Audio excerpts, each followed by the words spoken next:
right. Thank you guys for having me. I'm really excited to be here and kind of share some information about biomarkers because I think it's been a really important topic that a lot of people have been talking about, and it's really helpful to go back to seeing exactly what these biomarkers are that are needed for some of these exciting and novel therapies that we have. All right, so disclosures, I'm on an advisory board, but has nothing to do with what we're going to be talking about today. So we're going to talk about biomarkers, the what, when, why, and hows of biomarkers. What's been approved right now? What are the emerging and more exciting biomarkers that are yet to come, as well as questions to ask your provider. And then when and why should we ever consider repeating our biomarker testing if we've already had it done? So, looking at a biomarker, I want you to think about a biomarker as like a little sign in your body that gives your doctors information about your cancer. It's like a fingerprint of your cancer, or maybe an ID card that your cancer cells are carrying that says, hey, this is what you need to know about me.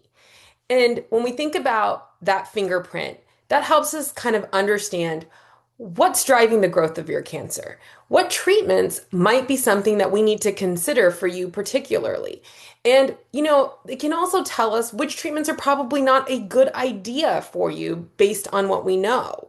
And it might even give us a little bit of an information about how aggressive your cancer might behave or how likely you are to have a response to what we would call standard of care therapy.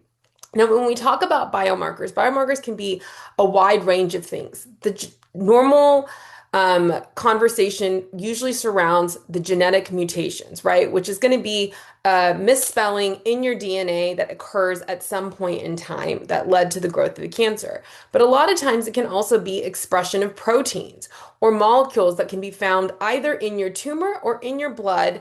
And that's how we can test these things.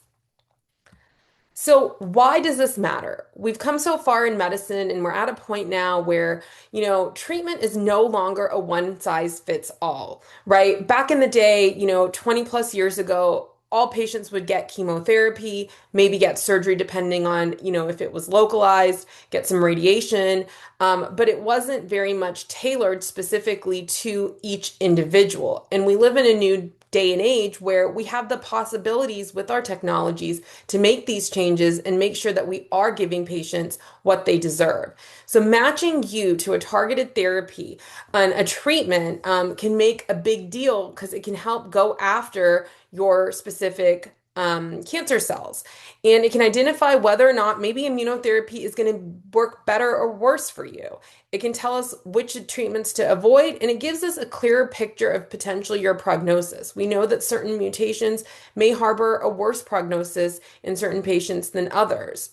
And it can also help us identify clinical trials that you might qualify for, where we have the ability to get new novel treatments that might be better than the standard of care.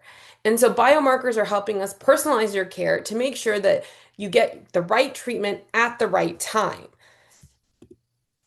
And how do we test these biomarkers, right? There's very tedious scientific things that get done in a lab. But the two main things I want you to take away from here is we can check biomarkers specifically on a tumor biopsy, a piece of tissue that was taken to diagnose your cancer that's sitting in somebody's lab.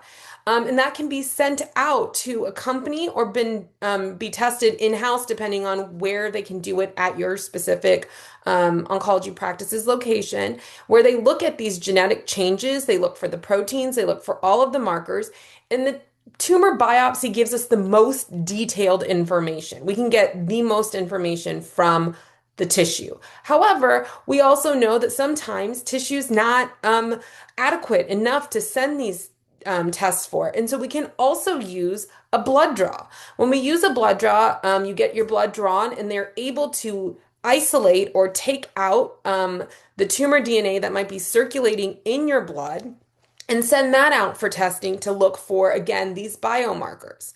Now, a lot of times we use the liquid biopsy or the blood test in situations where we need a quick answer, right? We know that it takes a little bit longer to get information back from the actual tissue. It takes somewhere between 2 to 3 weeks, and it varies from different institutes.